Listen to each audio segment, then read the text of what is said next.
15 narapidana kabur dari Lapas Nabire.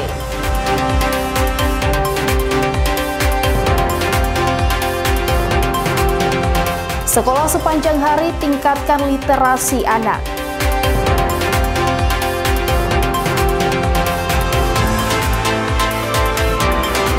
Menyusuri jejak Perang Dunia II di Tambrau.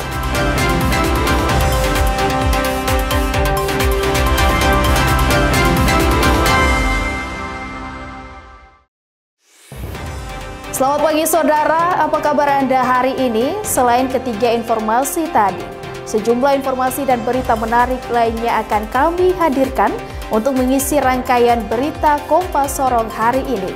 Selama 30 menit ke depan bersama saya Ece Dias, inilah Kompas Sorong selengkapnya.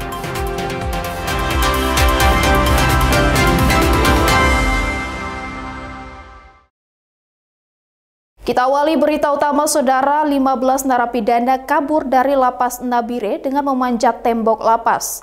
Kini personil gabungan Polda Papua Tengah bersama Polres Nabire dan Satuan Brimob Ionce Nabire melakukan pengejaran. Sebanyak 15 narapidana kabur dari Lapas kelas 2B Nabire pada Senin pagi, sekitar pukul 7:05 waktu Indonesia Timur. Kapolres Nabire AKBP Samuel Tatiratu yang dikonfirmasi membenarkan kaburnya 15 narapidana tersebut. Di mana 15 narapidana ini kabur dengan memanjat dinding lapas dan lari ke arah perbukitan. Tim gabungan dari Polda Papua Tengah bersama Polres Nabire dan Brimob Nabire sempat melakukan pengejaran dan pencarian ke arah bukit belakang lapas. Namun karena bukit yang cukup luas dan terkendala sinyal sehingga aparat gabungan tak menemukan satupun narapidana yang kabur. Kapolres juga mengatakan bahwa pihaknya akan memeriksa sejumlah petugas piket yang berjaga di Lapas Nabire.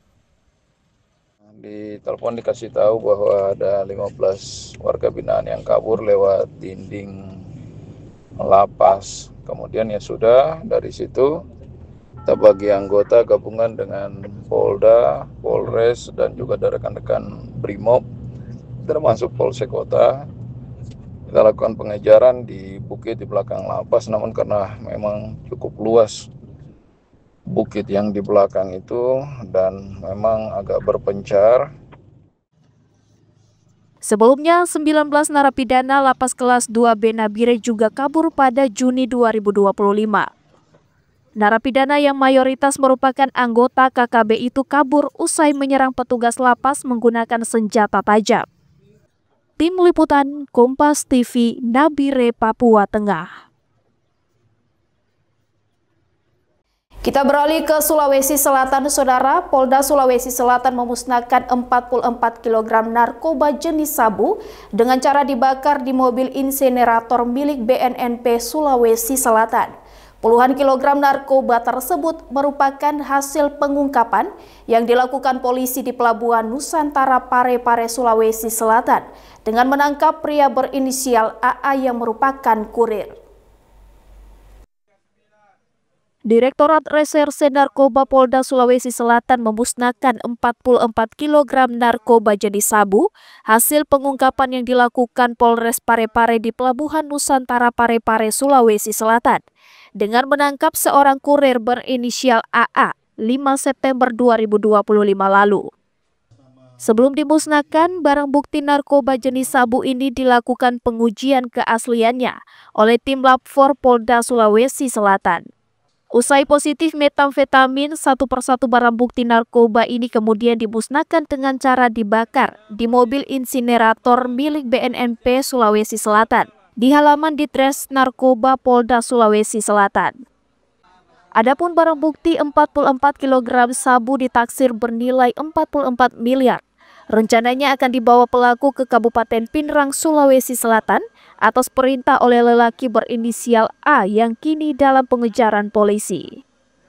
Sementara itu, dari data hasil pengungkapan narkoba sejak bulan Januari hingga September 2025, jajaran Polda Sulawesi Selatan mengungkap 2.135 kasus narkoba dengan jumlah tersangka 3.212 orang yang terdiri dari 3.013 laki-laki dan 199 perempuan.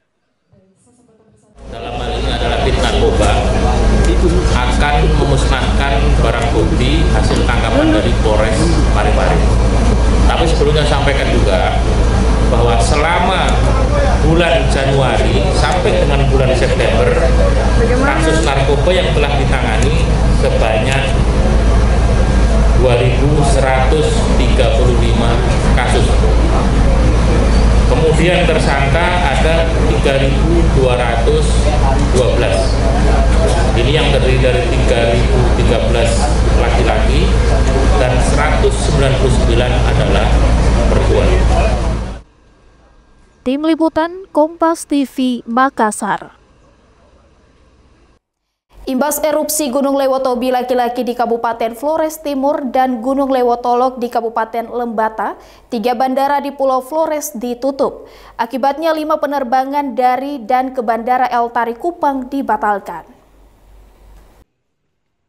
3 bandara di Pulau Flores, Nusa Tenggara Timur, diantaranya bandara di Kabupaten Sika, Kabupaten Flores Timur, dan Kabupaten Lembata, ditutup imbas erupsi 2 gunung api yakni Gunung Lewotobi laki-laki dan Gunung Lewotolok. Akibatnya 5 penerbangan dari Bandara El Tari Kupang dibatalkan. Sementara untuk 1 penerbangan sudah positif dibatalkan pihak maskapai. Pihak Angkasa Pura menyebut kondisi ini sudah terjadi 2 minggu belakangan, di mana sistem buka tutup bandara diberlakukan di sejumlah bandara yang ada di Pulau Flores.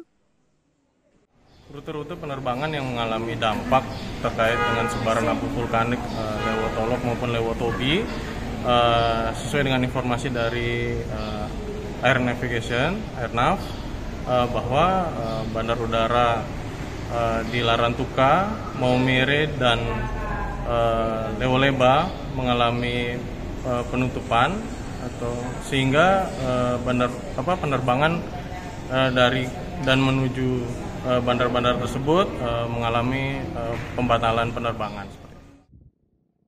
Hingga saat ini status Gunung Lewotobi laki-laki masih dalam level 4 awas, sementara Gunung Lewotolok berstatus level 3 siaga.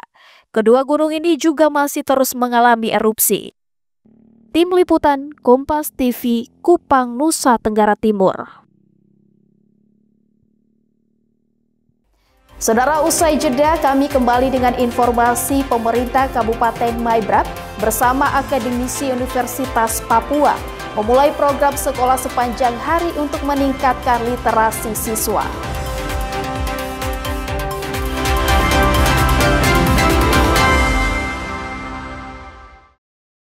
Masih bersama saya Ece Dias di Kompas Sorong.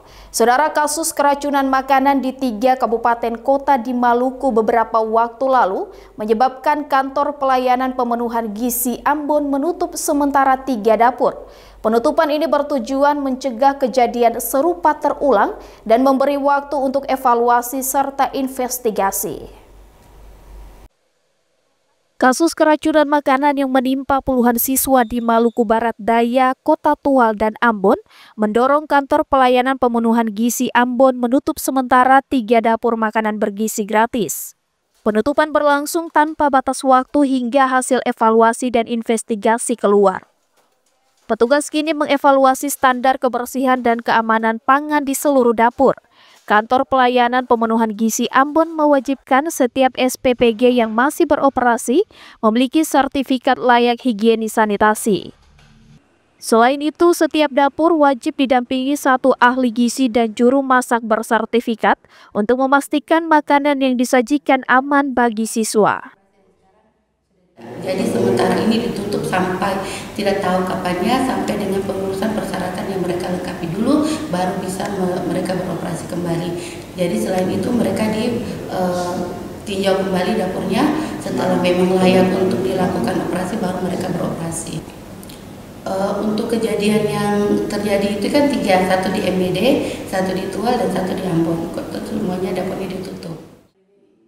Sementara itu, Kepala Dinas Kesehatan Provinsi Maluku telah melakukan rapat koordinasi dengan sejumlah stakeholder untuk melakukan evaluasi menyeluruh SPPG. Tentunya kita evaluasi ya. Untuk evaluasi itu kita langsung melakukan rapat koordinasi dengan pihak-pihak yang berkepentingan. dalam bulan depan ya ini ya, karena kita memang masih mengumpulkan semua data-data, jadi supaya nanti kita pada evaluasi itu akurat. Kantor Pelayanan Pemenuhan Gizi Ambon menegaskan langkah ini menjadi komitmen melindungi kesehatan siswa sekaligus menjamin program makanan bergizi gratis tetap berjalan aman dan bertanggung jawab. Tim Liputan Kompas TV Ambon, Maluku. Pemerintah Kabupaten Maibrat bersama akademisi Universitas Papua memulai program sekolah sepanjang hari untuk meningkatkan literasi siswa di Sekolah Dasar Kambuaya dan Ayata Kabupaten Maibrat, Papua Barat Daya. Masih minimnya literasi siswa sekolah dasar di Kabupaten Maibrat, akademisi Universitas Papua Agus Sumule bersama timnya merancang program sekolah sepanjang hari bagi siswa di Kampung Kambuaya dan Ayata. Sebelumnya program ini sudah dimulai dari tahun 2023 di Kabupaten Sorong Selatan. Sekolah sepanjang hari dimulai dari siswa masuk sekolah pada pagi hari, kemudian dimulai bimbingan rohani dan pemberian sarapan pagi. Setelah itu, pada siang hari akan diberikan makan dan sore hari setelah belajar para siswa diberikan snack. Program ini bertujuan untuk meningkatkan waktu belajar anak setelah selesai jam pelajaran. Waktu luang siswa akan diisi dengan kegiatan menarik yang bertujuan meningkatkan literasi anak dari para guru yang merupakan mahasiswa UNIPA.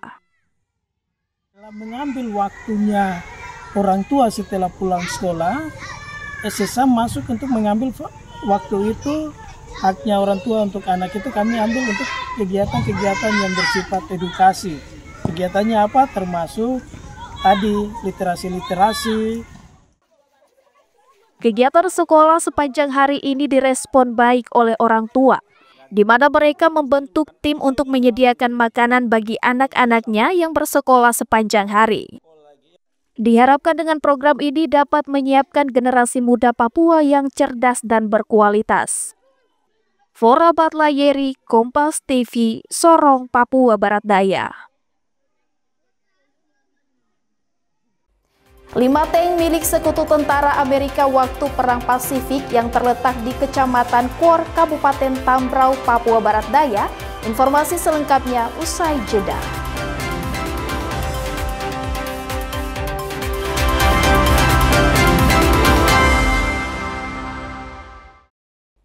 Masih bersama saya Ece Dias di Kompas Sorong. Saudara, 5 tank milik Sekutu Tentara Amerika waktu Perang Pasifik yang terletak di Kecamatan Kuor, Kabupaten Tambrau, Papua Barat Daya, jadi wisata sejarah yang bisa dikunjungi wisatawan.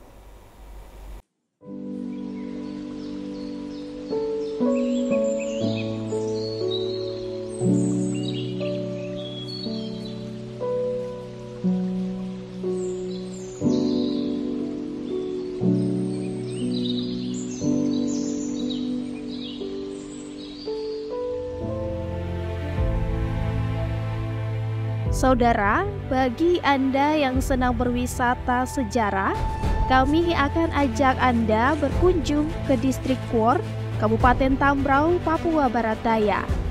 Salah satu wilayah di provinsi yang baru dimekarkan pada akhir tahun 2022 ini, ternyata menyimpan benda-benda peninggalan Perang Dunia kala itu, di mana Kabupaten Tambrau ini menjadi saksi sejarah pertempuran hebat tentara Sekutu Amerika Serikat dan pasukan Jepang pada tahun 1939 sampai 1945. Lokasi seluas 200 meter persegi ini terdapat 5 tank bekas peninggalan Perang Dunia Kedua. Tank buatan Amerika Serikat ini telah berusia hampir 80 tahun. Di lokasi tersebut, Dinas Pariwisata Kabupaten Tambrau sudah menyiapkan fasilitas jalur trekking sepanjang 200 meter untuk mengitari destinasi wisata sejarah Perang Dunia Kedua di Kuor. Selama perjalanan, wisatawan juga disuguhkan panorama hutan, dan sejumlah jenis pepohonan yang memberikan kesejukan.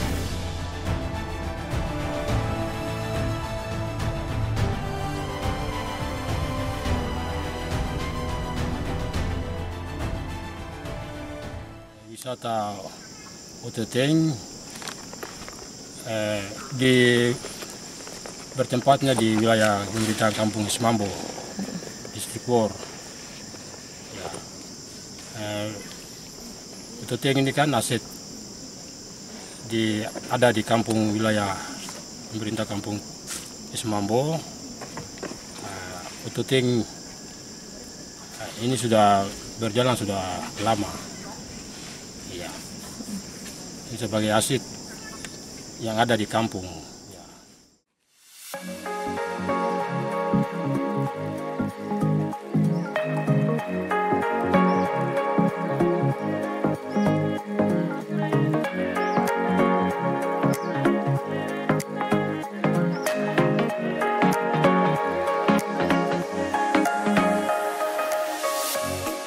Untuk sampai ke tempat ini, pengunjung dapat menggunakan sejumlah moda transportasi, seperti transportasi darat, menggunakan mobil dan motor dengan waktu tempuh sekitar 4 jam. Apabila dengan transportasi udara, wisatawan menggunakan pesawat jenis Caravan dari Bandara Dominik Edward Osok Sorong selama 45 menit perjalanan dan mendarat di Bandara Kuor Tambrau. Ada juga moda transportasi kapal laut dengan waktu perjalanan dari Pelabuhan Sorong selama 24 jam. Bagi wisatawan yang ingin berkunjung ke destinasi wisata yang satu ini, tidak perlu khawatir karena ada sejumlah penginapan dan resort yang disediakan dengan harga yang cukup terjangkau. Bahkan panorama resort sendiri menyuguhkan pemandangan laut lepas yang dapat memanjakan mata. Diharapkan wisata sejarah ini dapat memberikan tambahan pemasukan bagi warga Kampung Esmambo, sebab mayoritas masyarakat setempat masih berprofesi sebagai petani dan nelayan.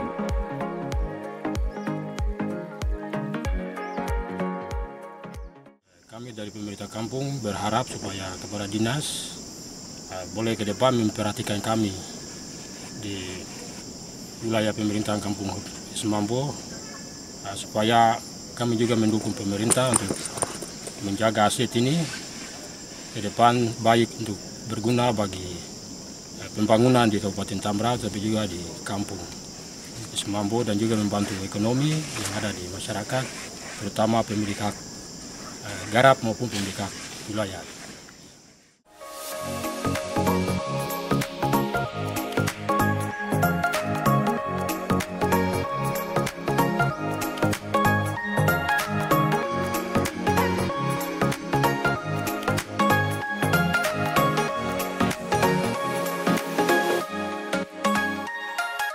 Sektor pariwisata kini menjadi salah satu prioritas pemerintah Provinsi Papua Barat Daya untuk memacu pertumbuhan ekonomi dan pendapatan asli daerah. Flora Batayeri, Kompas TV, Sorong, Papua Barat Daya.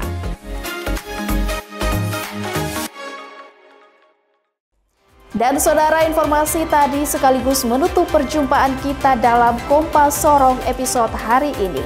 Saya Cedias mewakili seluruh tim redaksi yang bertugas undur diri dan berterima kasih atas perhatian Anda.